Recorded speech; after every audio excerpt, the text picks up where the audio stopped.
Hello guys! Andito ako ngayon sa Nike. Ayan, sa Nike. Guys, bibili ako ng ano. Bibili ako ng sapatos ko kasi pud-pud na yung sapatos ko guys. Sa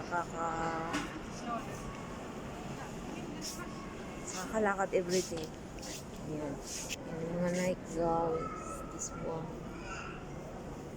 Ayan. So, ito is yung price guys.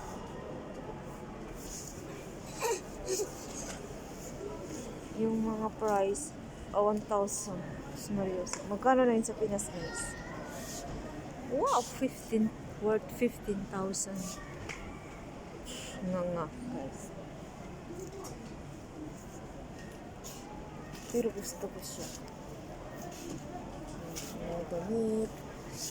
Ayan, dito ko sa loob. Yan.